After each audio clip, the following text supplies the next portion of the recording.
सारा आयोजन तुम्हें ठीक से प्यासे करने के लिए है और कोई पर्पस नहीं है उसका। गुरुदेव, प्यास ही नहीं लगती तो प्यास कैसे बढ़ाएं? प्यास ही नहीं लगती, देखते हैं सुन करके, देख करके यहाँ फिर यहाँ आए क्यों?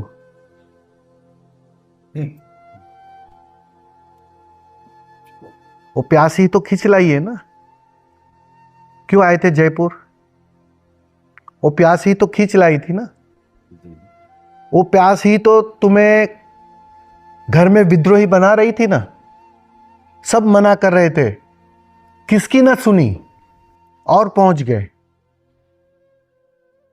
वो प्यास ही तो थी।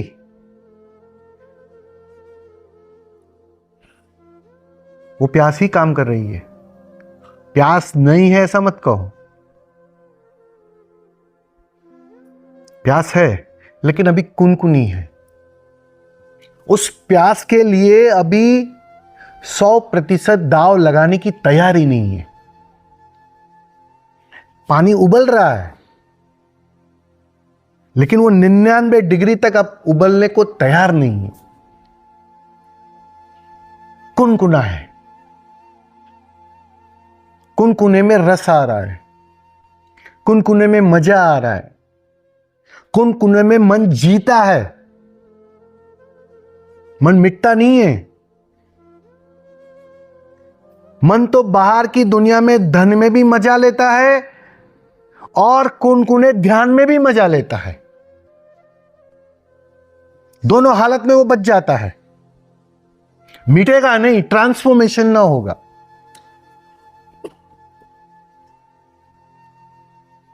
पानी अपना रूप कब छोड़ता है? वो 99 डिग्री के बाद। वो 99 डिग्री तक उबलना पड़ेगा। वो प्यास 99 डिग्री की चाहिए, तब ट्रांसफॉर्मेशन होता है, तब पानी अपना रूप छोड़ देता है।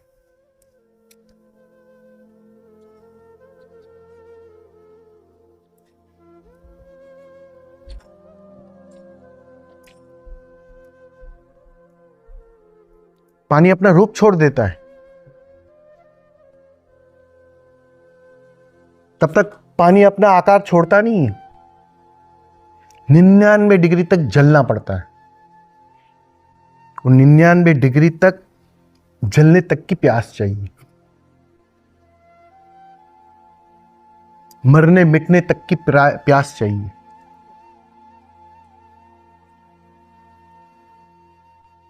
बस उसके लिए जो तैयार हो जाता है ना, उसके जीवन में क्रांति घट जाती है। आपको एक मजे की बात बताता हूं। जो जो अपने को मिटाने के लिए, आत्महत्या करने के लिए या सुसाइड करने के लिए तैयार होता है ना जी, वो दाव लगा सकता है।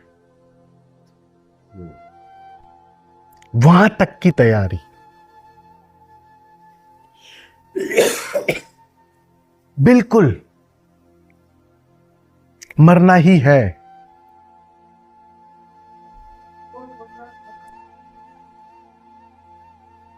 उसके जीवन में छलांग लग जाती। थोड़ी भी समझ होगी तो वही बात सीढ़ी बन जाती है उस पार छलांग लगाने के लिए। शरीर छोड़ने तक तैयार हो जाए। मतलब एक बात पक्की हो गई, अब शरीर से कुछ और मूल्यवान हो गया। अब शरीर का उतना मूल्य ना रहा। वो शरीर को दांव पर लगाने को तैयार हो गया। अब शरीर से ज्यादा मूल्यवान तो कुछ है ही नहीं तुम्हारे जीवन में। तुम धन भी छोड़ दोगे अगर शरीर बचता हो तो। ये डॉक्टरों को लाखों रुपया देते हो, शरीर बच जाए, मैं बच जाऊं। लेकिन जो मैं को खोने को तैयार हो गया, उसका पानी 99 डिग्री उबल गया। बस अभी समझ चाहिए, खाली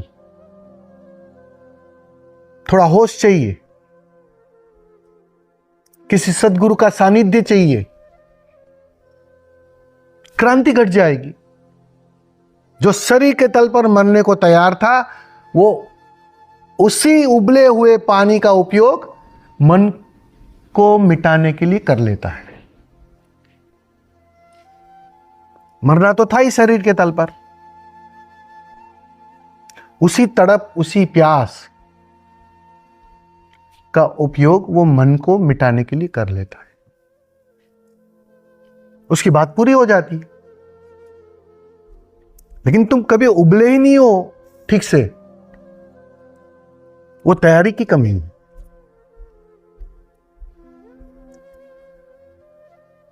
थोड़ा जोर से ठीक से नाच लेते हो, थोड़ा वर्लिंग कर लेते हो, उसको प्यास मत समझ लेना कि तुम प्यासे हो गए। असली प्यास का मतलब दाव, तुम क्या चढ़ाने को तैयार हो, अपने को चढ़ाने को राजी हो, वो तैयारी है अभी?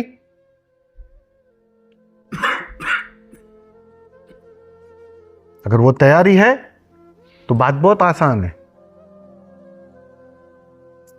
लेकिन यहां वहां की बातें करके, अच्छे अच्छे अनुभवों के चक्कर में तुम उसे उलझा ना पाओगे, उसे बेवकूफ ना बना पाओगे। मन की कोई चालाकियां यहां ना चलेगी। वो तैयारी चाहिए।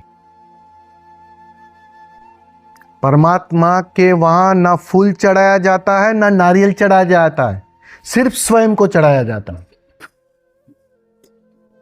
वहां सिर्फ उसी की स्वीकृति है, उससे कम में नहीं।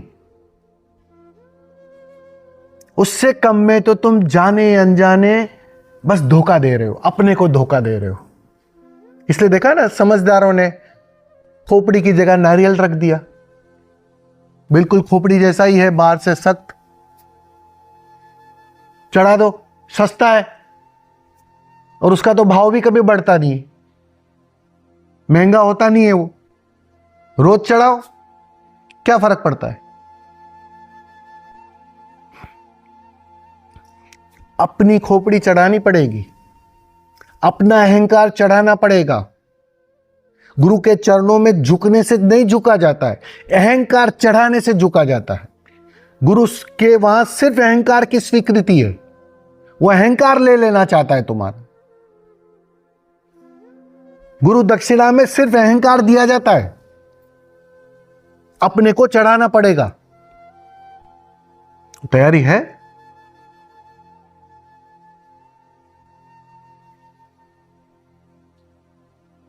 वो तैयारी चाहिए, उसको वही चढ़ाया जा सकता है। उससे कम में वो राजी नहीं है, इस बात को समझ लेना। उससे कम में उसको धोखा देने की कोशिश मत करना।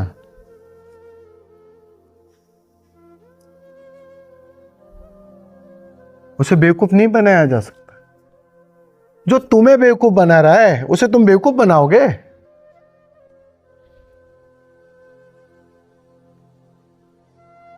जो मस्त मस्त नजरों से तुम्हें रोज फंसा रहा है उसे तुम बेवकूफ बनाओगे? वहां तुम्हारी कोई चालाकियां नहीं चलेगी, कोई होशियारी नहीं चलेगी।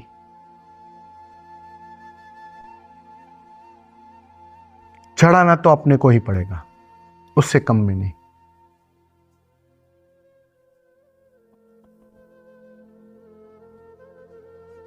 तो जिस दिन उसकी तैयारी हो जाएगी ना, उस दिन समझ जाओगे कि प्यास क्या है, तड़प क्या है, बेचैनी क्या है। फिर काम तो अपने से हो जाएगा, फिर कुछ करना नहीं पड़ेगा। तुम काबिल हो गए, 99 डिग्री तक उबल गए, मतलब तुम काबिल हो गए, छलांग के लायक हो गए। तुम उसके रूप में ढल जाओगे, तुम उसके जैसे हो जाओगे। जैसे वो ना कुछ है, तुम भी ना कुछ हो जाओगे। वो तरल है, तुम भी तरल हो जाओगे। सम का सम से मिलन हो जाता है। अभी दोनों के रूप में अंतर है, तुम थोड़े ठोस हो, जरूरत से ज्यादा ठोस हो। वो तरलता का शिखर है। थोड़ा तरल होना पड़े, उसके रूप में ढलना पड़ेगा, फिर मिलन कोई रोक नहीं पाएगा। मजे की बात यह है। और बिना प्यास के मिलन कोई कर नहीं पाएगा। वो कितना ही चाहे तुम्हें गले लगाने को, बेचारा करे क्या? तुम्हारा रूप जो अलग है,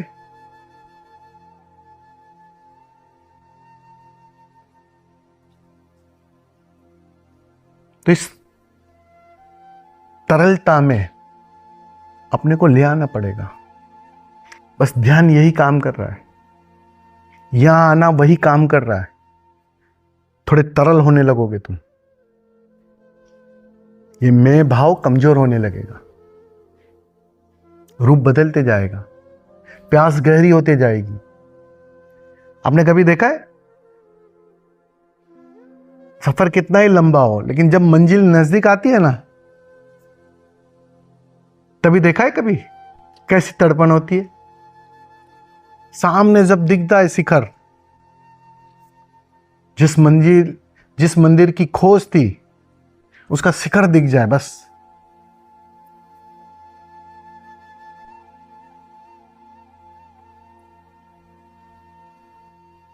प्यास और गहरी हो जाती है, एक पागलपन छा जाता है। वो पागलपन चाहिए, वो प्यास चाहिए। सुना है ना उसको को, पागल हुए बिना परमात्मा नहीं मिल सकता। इसलिए समझदार चूक जाते हैं और सरल व्यक्ति पा लेता है।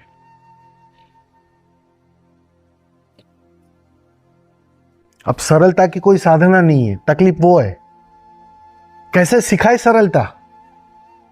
जटिलता में तुम्हें कुछ भी सिखा सकता हूं। समझ में आ रहा है? बात उल्टी है। कोई भी जटिल होना मैं तुम्हें सिखा सकता हूं।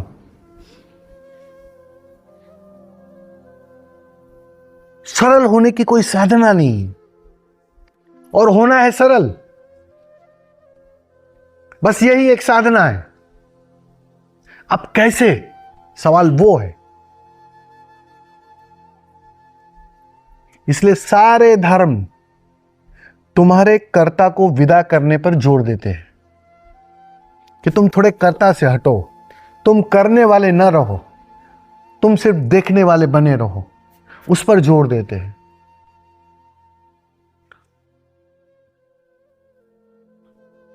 वजह वही है।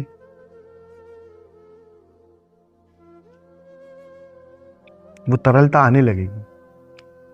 ध्यान जारी रखो। ध्यान का वही परिणाम है, मैं अपने अनुभव से कह रहा हूं। वो रंग ले आएगा एक दिन। वो प्यास भी बढ़ाएगा, वो तड़प भी बढ़ाएगा, और तड़प बढ़ते ही गहरा काम शुरू हो जाएगा। और कब तुम खो गए, कब ध्यानी विदा हो गया, कब प्रेमी विदा हो गया, बस वही बचा, प्रेम बचा। ना इस तरफ वाला प्रेमी बचना चाहिए, ना उस तरफ वाला प्रेमी बचना चाहिए। सिर्फ प्रेम की सुगंध रहनी चाहिए।